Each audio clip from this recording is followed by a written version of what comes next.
찬송가 539장.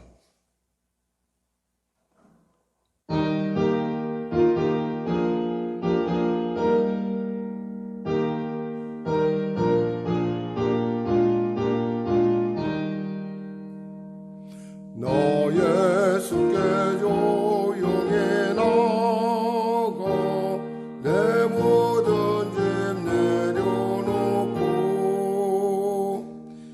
십자가 사랑을 믿어 죄사함을 받으라.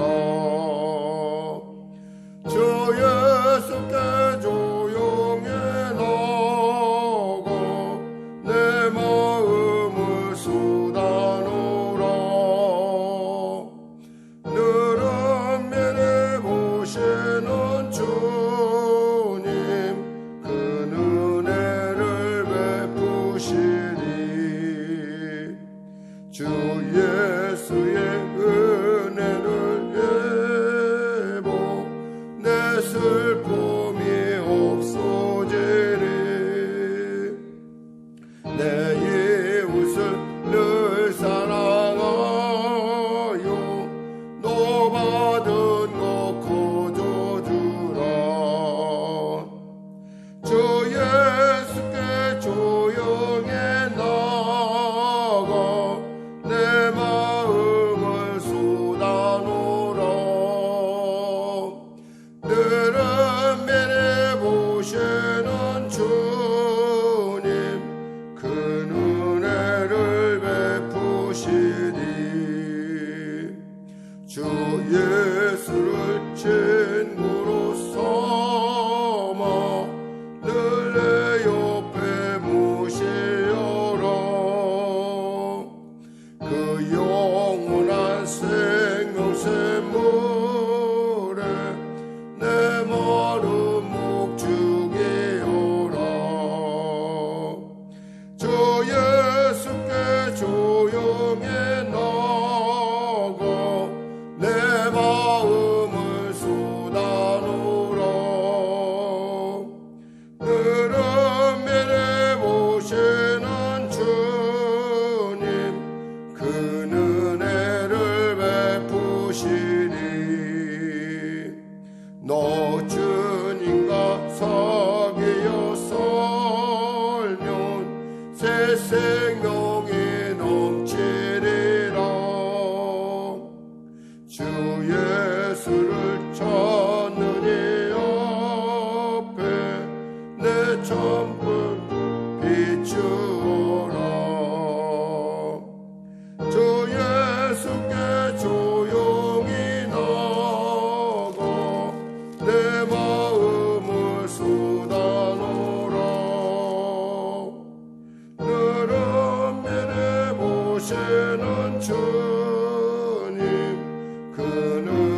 기도하겠습니다. 하나님 감사합니다. 오늘도 귀한 아침을 주시고 또 말씀 가운데 찬양 가운데 은혜 가운데 나아가게 하심을 감사합니다. 사랑하는 성도들의 삶을 주님 지켜주시고 보호하시고 통치하여 주심을 감사합니다. 때에 따라 우리 생각과 우리 계획이 다를 때 많지만 그럼에도 불구하고 우리가 주 앞에 감사한 것은 이 모든 것을 통하여 합력하여 이루시는 하나님의 뜻이 있음이 아니겠습니까? 때에 따라 우리가 고집을 부릴 때, 때에 따라 우리의 계획을 주장할 때 하나님께서 거절하심을 통하여 우리로 다시 한번 돌아보게 하시고 온전한 주님의 뜻 가운데 설 수 있는 귀한 시간을 주심으로 말미암아 우리 안에 혹여나 있을 여러 가지 어려움들, 우리 안에 닥칠 많은 위기들을 주님께서 넘어가게 하여 주심을 감사합니다. 감사로 받은 버릴 것이 없다 했사온데 감사의 이유는 그 하나님이 나를 사랑하시며 그 하나님이 나를 끝까지 붙드시며 그 하나님이 나를 통하여 이 땅 가운데 주님의 살아계심을 나타내고자 하며 그 하나님이 내게 당신의 귀한 영광을 나누어 주심이 아니겠습니까? 사랑하는 성령의 성도들을 축복하여 주시고 은혜 베풀으시고 그들의 삶 가운데 하나님의 세미하고 놀라운 은혜의 역사 허락하여 주시옵소서. 아울러 간절히 바라옵기는 수술 가운데 회복 가운데 있는 우리 권사님 기억하여 주시고 또 강건케 하여 주시고 계속되는 일정을 통하여서 아버지 하나님 온전케 되는 놀라운 은혜를 베풀어 주시옵소서. 사랑하는 귀한 아내와 또 어머니를 여러 모양으로 돌보며 또 그들 안에 정말 무엇이 그들에게 중요한지를 깨닫게 하신 하나님, 그들이 이번 기회를 통하여 예수님을 바르게 만나게 하시고 예수님 안에서 새로워지게 하여 주시옵소서. 특별히 작정하여 나가는 우리 귀한 집사님의 기도 가운데 함께 하여 주시고 하나님 그 작정을 통하여 주님이 이루고자 하시는 온전한 뜻이 나타나게 하시옵소서. 내 뜻이 아니라 온전히 주님의 뜻, 내 기쁨이 아니라 주님의 기뻐하심을 이름을 통하여 아버지 당장은 답답한 것 같으나 후일 되돌아보니 하나님의 놀라운 은혜가 있었다는 사실을 알게 하여 주시고 언제나 한 발짝도 아니라 반발짝도 아니라 정확하게 주님의 때 가운데 응답하여 주시고 치료하여 주시고 위로하여 주시고 보호하여 주시옵소서. 사랑하는 귀한 성도의 귀한 집사님의 작정 가운데 하나님의 성령의 놀라운 은혜가 임하게 하시고 하나님의 위로하심이 나타나게 하여 주시고 깨닫게 하심이 아버지 강권적으로 아버지 나타나게 하여 주시옵소서. 아울러 나라와 민족을 불쌍히 여기시고 복음 통해 평화 통케 하여 주시고 코로나19 속히 종식되는 은혜를 더하시옵소서. 계속되는 접종 가운데 하나님 함께 하셔서 항체가 순적하게 형성되게 하여 주시고 또 그 일을 통해서 우리가 점점 이제 코로나를 이겨나가는 그러한 아버지 그런 공동체로 거듭날 수 있도록 도와주시옵소서. 대통령부터 미정자들 특별히 리더들에게 정말 위로부터 지혜를 허락하여 주셔서 당리 당략과 사리 사욕이 아니라 정말 공정하고 투명한 그러한 사회를 이끌어 나가게 부족함 없도록 도와주시고 그 일을 통해서 이 민족이 미래 가운데 하나님의 백성으로서 우뚝 서 세상을 아버지 리드해가는 그러한 왕같은 제사장의 삶의 나라로 세워주시고 땅끝까지 복음을 전하는 일에 쓰임받게 하여 주시옵소서. 군에 가 있는 우리 자녀들 기억하여 주시고 보호하시고 또한 삶의 현장에서 애쓰는 우리 사랑하는 성도들, 우리 자녀들 축복하여 주시고 복되고 존귀케 하여 주시옵소서. 구원의 은혜가 넘치게 하여 주시옵소서. 아울러 중독의 문제로 또 열심을 다하여 기도하며 하나님 앞에 나아가는 사랑하는 자를 특별히 하나님 은혜 베풀으셔서 내게 능력 주신 자에서 모든 일을 감당할 수 있다는 사도 바울의 고백처럼 그에게 능력 주시고 이기게 하시고 하나님의 살아있는 증인으로 축복의 통로로 치료의 통로로 거듭나게 하여 주시옵소서. 예수님의 이름으로 기도드립니다. 아멘. 하나님은 살아계십니다. 오늘 은혜 나누실 말씀은요, 요한일서 2장 12절에서 17절 말씀 되시겠습니다. 요한일서 2장 12절에서 17절 말씀. 12절에서 17절 말씀. 우리가 하나님 말씀 같이 합독하겠습니다.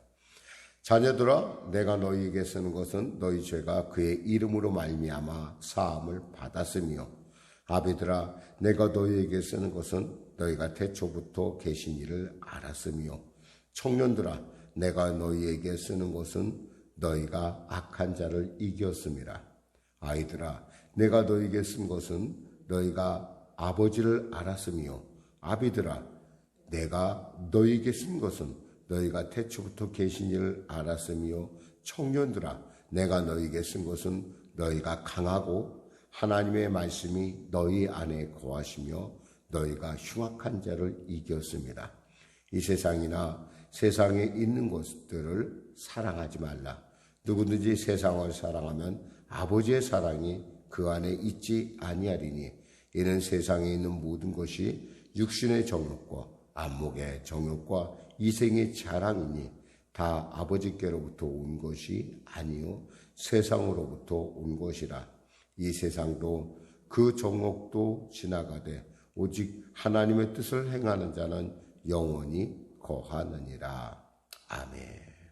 오늘 저는 본문 말씀을 중심으로 세상을 사랑하지 말라라는 제목의 말씀 나누기 원합니다. 여기서 우리가 아비들아, 자녀들아, 또 청년들아, 이렇게 다양한 호칭이 나오는데, 이것에 대한 해석은 뭐 각가지 여러 학자에 따라 좀 틀리긴 하는데요. 대체로 우리가 공감할 수 있는 것은 결국 이 시대에 살아가는 성도들을 향한 요한의 부름이라 이렇게 보여지고 있습니다. 그러니까 뭐 꼭 청년이라 해서 청년이라고 하는 것이 아니라, 신앙적으로 따지면 아이 같은 신앙도 있을 것이고 아비 같은 신앙도 있을 것이고 청년처럼 강한 열정 있는 신앙도 있을 것이라는 어떤 그 크리스찬에 대한 어떤 그 전체적인 부름을 이런 식으로 부르지 않았겠는가 이렇게 보고 있습니다. 그래서요, 과연 우리가 세상을 사랑하지 말아야 될 이유에 대해서 오늘 말씀을 통해 살펴보도록 하겠습니다. 12절 말씀입니다. 자녀들아, 내가 너희에게 쓰는 것은 너희 죄가 그의 이름으로 말미암아 사함을 받았으며, 그랬어요. 모든 크리스천들은 죄의 문제를 분명하게 해결할 줄 알아야 됩니다. 이 죄라는 건 하나님 앞에서 벗어났다는 것, 하말티아, 표적에서 벗어났다, 내지는 하나님께 어긋났다, 완전히 하나님부터 어긋난 것이다, 또 말씀에서 떠난 것이다, 여러 가지 많은 뜻이 있습니다. 그럼에도 불구하고 분명한 것은 우리가 하나님과 동행하기를 원한다면 우리는 죄의 이 문제를 반드시 해결해야 된다는 것이죠. 그게 뭐예요? 예수의 이름으로 말미암아 사함을 받았다는 것입니다. 사실 우리 죄가 우리에게 끼치는 악은 뭐 말할 것도 없어요. 뭐 질병도, 우리가 질병을 가리켜 흔히 목사님 몸이 연약해서 몸의 문제 아닙니까? 라고 얘기했지만, 사실 그 원인을 따져가 보면 가난 저주가 우리에게 임했다라고 볼 수 있어요. 그 어떤 가난 저주, 이 가난 저주가 뭐예요? 귀신의 역사죠. 이거 뭐예요? 우리 안에 탐욕의 문제나 우리 안에 여러 가지 많은 문제들이 결국 이 문제들을 일으킨다는 거죠. 또 보면은 뭐 마음의 상처, 이것도 알고 보면 죄의 문제죠. 또 사실 우리의 인생의 모든 불행의 문제가 사실 알고 보면 이 죄로부터 시작됩니다. 목사님, 죄는 그럼 어떤 죄가 있습니까? 설명드리자면 아담이 지었던 원죄가 있죠, 원죄. 이것은 누구나 다 아담 안에서 그 피를 타고나는 사람은 누구나 다 죄인이군. 그러니까 의인은 없나니 하나도 없네. 거기에 무조건 그러다 보니까 아담 이후에 난 사람들은 다 어떻게 됐어요? 다 죽었어요. 왜 죽었어요? 죄의 싹은 사망이기 때문에 그래요. 그래서 예수께서 이 땅에 오셨고, 그래서 예수께서 피 흘려 죽으셨다는 거예요. 그래서 피 흘림이 없으면 죄사함이 없다라는 것을 우리가 히브리서를 통해서 우리가 분명하게 알죠. 그러니까 우리는 이 예수의 이름 안에 있는 그 보혈의 공로에 의지해 우리가 그 원죄의 문제, 그리고 또 뭐 자범죄라는 게 있어요. 자범죄란 뭐냐면 우리 안에 이제 글자 그대로 원죄가 있으면 자범죄는 자식범죄라고 할 수 있겠죠. 한마디로 해서 우리 안에 있는 여러 가지 많은 그 우리 안에 이 땅에 살면서 짓는 많은 죄들이 다 여기에 속한다고 볼 수 있습니다. 따라서 이 모든 문제를 해결하지 않으면 우리는 하나님과 동행할 수가 없어요. 신앙생활이라는 게 뭐예요? 사실 알고 보면 하나님과 동행하는 거예요. 하나님과 교제를 갖는 거예요. 그러니까 이 죄 문제를 예수의 이름으로 우리가 분명히 해결할 줄 아는, 그 예수의 그 놀라운 십자가의 은혜로 해결할 줄 아는 놀라운 그런 우리가 돼야 된다는 거죠. 13절 볼까요? 아비들아 내가 너희에게 쓰는 것은 너희가 태초부터 계신 줄 알았으며 청년들아 내가 너희에게 쓰는 것은 너희가 악한 자를 이겼음이라. 무엇보다도 그러기 위해서 우리는 무엇보다도 예수님을 뭐예요? 어떻게 알아야 된다는 거예요. 이 안다는 것은 단순하게 우리가 머리로 아는 것, 그러니까 우리가 머리로 아는 것을 얘기하는 건 아니에요. 보면은 마귀도 예수님을 알고 있어요. 머리로, 지식으로. 마가복음 3장 11절에 보면 더러운 귀신들도 어느 때든지 예수를 보면 그 앞에 엎드려 부르짖어 가로되 당신은 하나님의 아들이니이다 하니. 그러니까 하나님의 아들이라는 걸 알아요. 근데 그들에게 뭐가 없어요? 회개가 없다는 거예요. 그들에겐 회개의 행실이 없어요. 눈물이 없어요. 그러니까 이런 것들이 사실 이렇게 보면 안다는 것만으로 우리가 예수를 믿는다라고 하기엔 아니라는 거예요. 우리가 안다는 걸 넘어서서 이건 뭐예요? 체험해야 돼요. 예수님을 내가 체험해야 된다는 거예요. 인격적으로 만나야 된다는 거예요. 아무리 머리가 좋아서 예수를 많이 알면 뭐예요? 그에 대해서 모르는, 사탄이 더 잘 알죠. 예수님에 대해서 누구보다 더 잘 알아요. 근데 사탄은 어때요? 회개에 이르지 못하고 그의 인생은 언제나 영원한 저주를 향해 달려가고 있는 존재일 뿐이라는 거예요. 그러나 우리는 뭐예요? 예수를 안다는 것은, 예수를 체험한다는 것, 예수를 점점 알아간다는 것은 뭐 우리가 우리의 행로가 어디로 바뀌었다는 거예요? 영원한 생명을 향해서 전환되었다는 거예요. 회개의 역사가 나타난다는 것이죠. 사실 정말 안타까운 것은 교회 다니는 많은 분들이 예수님을 인격적으로 만나지 못하고 머리로만 알고 종교 생활하는 분들이 있다는 거예요. 예수 믿으면 이러하고 그렇지 않으면 예수 믿지 않은 것 같은. 아니죠. 무엇보다도 우리가 예수 안에서 그 내 안에 계신 성령께서 내가 나로 하여금 예수를 깨닫게 하고 그 예수를 사랑하게 하고 예수와 교제하게 하고 예수로 말미암아 즐거움을 느끼게 하는, 희락의 은혜를 누리게 하는 그런 기쁨이 없다고 한다면 참 힘든 거죠. 신앙생활하기가 어려워요. 어떤 분들이 가끔 그런 얘기를 해요. 목사님 왜 이렇게 나는 예수를 믿어도 왜 이렇게 되게 저 안에는 기쁨이 없습니까? 뭐 여러 가지 많은 이유가 있겠지만 예수님을 만나지 못해서 그래요. 예수님을 만나면 어떻게 돼요? 우리 안에 그분의 십자가가 이해가 되고 그분의 절망, 그분의 고통, 그분의 절규, 이 모든 것들이 이해되면 내가 그분보다 훨씬, 내가 지고 있는 짐이 훨씬 가볍다는 걸 알게 돼요. 그러니까 어떻게 해요? 그것 때문에 우리가 즐겁게 우리의 십자가를 지고 주님을 따를 수 있는 거예요. 정말 하나님이 원하는 건 뭘까요? 우리에게 하나님은 우리와 함께 하길 원하세요. 우리하고 대화를 원하시지 우리가 하나님께 무조건 그냥 아는 것만을 원하는 것이 아니라는 거죠. 저는 여러분들이 정말 예수님을 깊이 알았으면 좋겠고 하나님과 관계가 깊어지시는, 그리고 그 교제가 생명을 나눈 데까지 이어가시기를 주님의 이름으로 축원합니다. 분명히 예수님은 우리 안에 오시길 원하십니다. 사실 신앙생활 다시 말씀드리지만 하나님과 함께 하는 거예요. 14절 같이 합독하겠습니다. 아이들아 내가 너희에게 쓴 것은 너희가 아버지를 알았으며 아비들아 내가 너희에게 쓴 것은 너희가 태초부터 계시니 알았으며 청년들아 내가 너희에게 쓴 것은 너희가 강하고 하나님의 말씀 안에 거하며 너희가 흉악한 자를 이겼음이라 이랬어요. 이 흉악한 자라는 건 우리 적그리스도, 즉 예수와 상관없는, 우리와 같이 예수 믿는 듯 하지만은 결국 나갈 사람들, 그 사람들에 의해서 너희가 이겼다는 거예요. 왜냐하면 흙과 백이라는 건 같이 겸해 있을 수가 없어요. 우리가 알다시피 백이면 백이고 흙이면 흙인데, 이 흙이라는 세력은 있잖아요. 절대 백이라는 세력과 같이 설 수가 없어요. 복 있는 사람은 악인의 길을 따르고 죄인의 길에 서지 아니하며 그러는데, 역시 죄인 역시도 이 의의 길에 설 수가 없어요. 그러니까 점점 멀어지는 거죠. 사실 이단에 빠진 사람들의 대부분을 많이 보면은 어쩌면 그분들이 정말 예수에게 속하지 않았다는 것을 자기 스스로가 정죄하는 거나 똑같아요. 물론 그들 중에는 속아서, 그들의 거짓에 속아서 그럴 수도 있어요. 그러나 많은 부분에 보면은 이분들의 어떤 특징을 보면은 좀 이미 교회하고 상관없는 분이 아니었겠는가라고 하는 부분도 없잖아 있습니다. 사실은 우리 이 땅에 살아가면서 영적 전쟁을 멈출 수가 없어요. 이 땅을 끝나가는 그 순간까지. 그리고 영적 전쟁 가운데 가장 강력한 무기는 뭘까요? 하나님의 말씀이라는 거예요.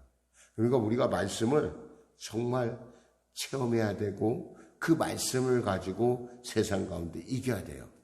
말씀이 없으면 우리가 그 말씀의 살아계심을 체험하지 못하면은 우리는 마귀와의 싸움에 완전한 승리를 이룰 수가 없어요. 주님께서 이미 테텔레스타이라고 했을 때 그때는 이미 다 갚았다라는 거예요. 거기에는 1점 어떠한 것도 없어요. 근데 우리가 그 사실을 아는 만큼 누린다는 거예요. 그럼 여러분 이런 질문할 수가 있어요. 그럼 도대체 하나님은 왜 우리를 갖다 이 영적 전쟁터 가운데 우리를 그냥 두셨을까? 뭐 여러 가지 많은 이유가 있겠지만 세 가지를 들을 수가 있어요. 첫째요, 뭐냐면 우리의 믿음을 신실하게 하기 위해서. 우리가 영적 전쟁을 통해서 우리가 믿음이 신실해집니다. 저는 어제보다 오늘이 더 믿음 안에 더 신실해지고, 믿음이 신실하면 신실할수록 뭐예요? 우리는 하나님의 놀라운 계획들을 우리가 깨닫고 순종할 수 있다는 거죠.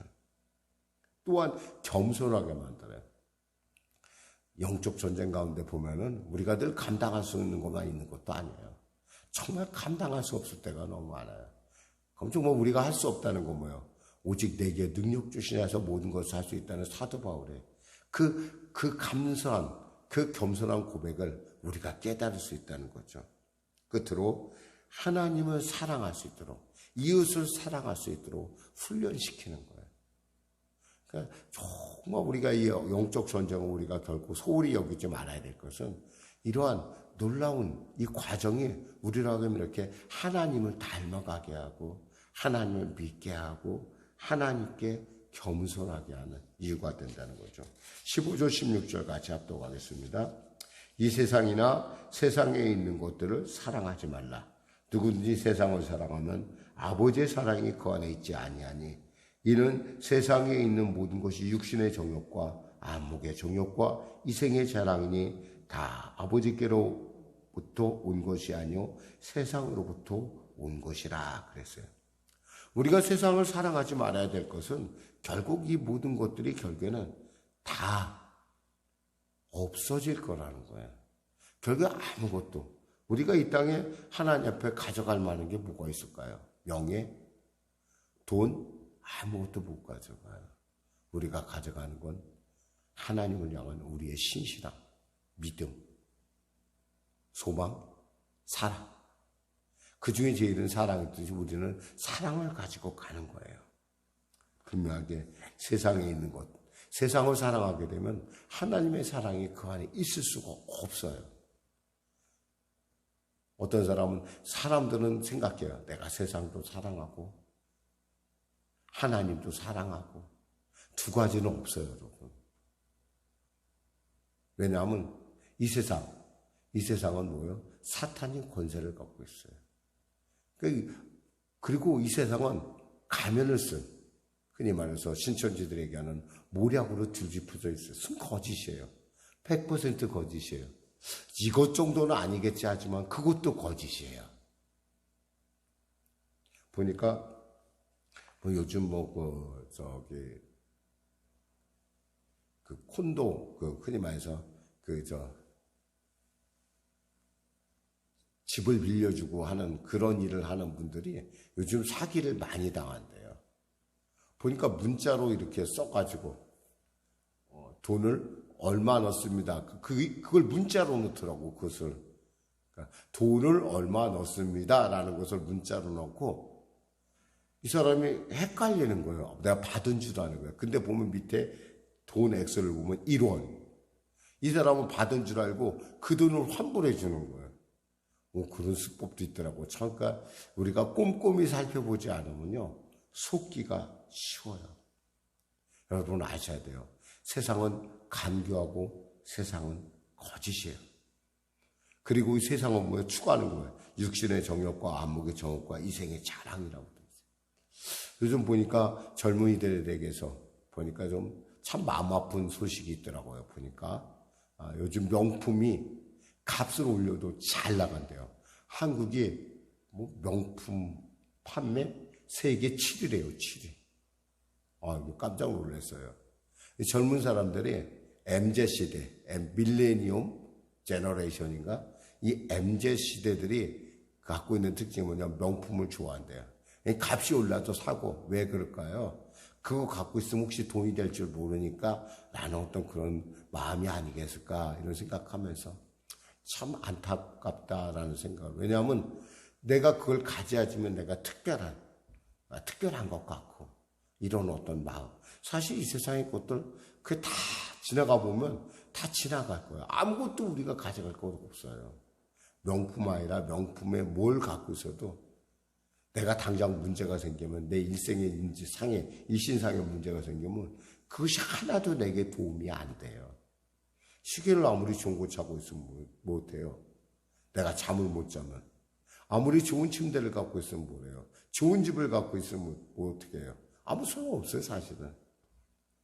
결국 내가 그곳에서 누리지 못한다고 하면 그것은 나에게 짐이 될 수밖에 없다는 거죠. 마무리하겠습니다. 17절 이 세상도 정욕도 그 정욕도 지나가되 오직 하나님의 뜻을 행하는 자는 영원히 거하느니라. 왜 세상을 살아가지 말아야 되냐?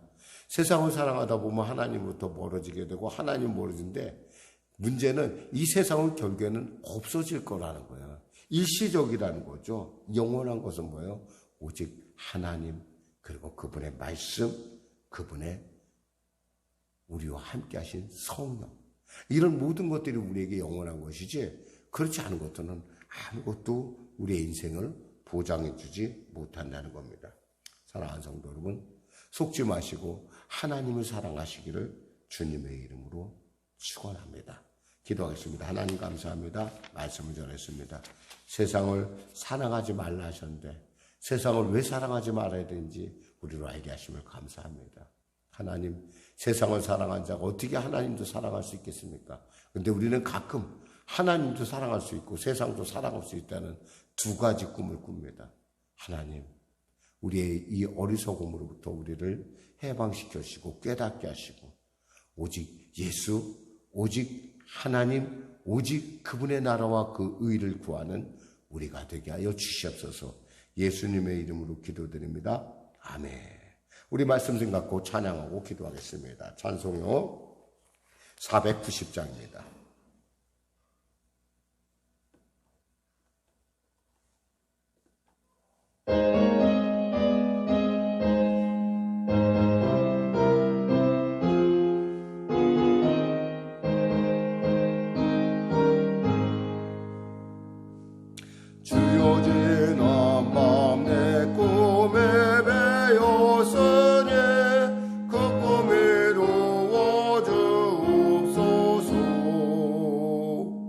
밤과 짐의 계시로 보여주사 항상 은혜를 주옵소서.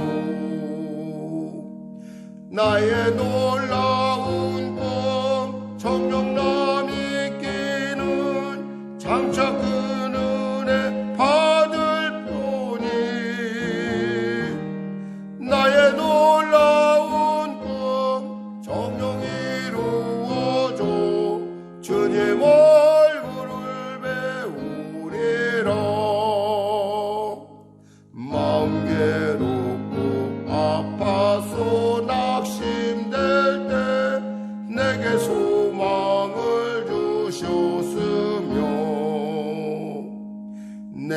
영광의 주님을 바라보니 앞길 원하게 보이도다.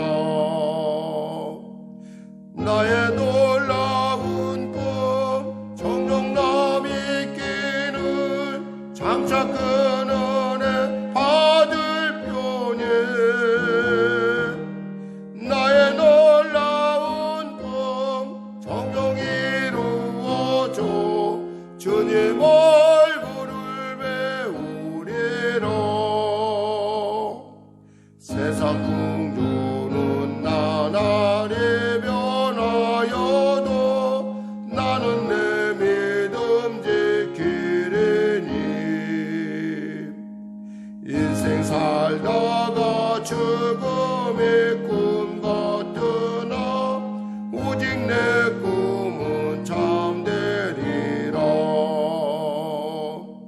나의 놀라운 꿈 정녕 남이 있기는 장차 큰 은혜 받을 편에 나의 놀라운 꿈 정녕 이루어져 주님 얼굴을 배우리라. 하늘에 계신 우리 아버지, 아버지의 이름을 거룩하게 하시며 아버지의 나라가 오게 하시며 아버지의 뜻이 하늘에서와 같이 땅에서도 이루어지게 하소서. 오늘 우리에게 일용할 양식을 주시고 우리가 우리에게 잘못한 사람을 용서하여 준 것 같이 우리 죄를 용서하여 주시고 우리를 시험에 빠지지 않게 하시고 악에서 구하소서. 나라와 권능과 영광이 영원히 아버지의 것입니다.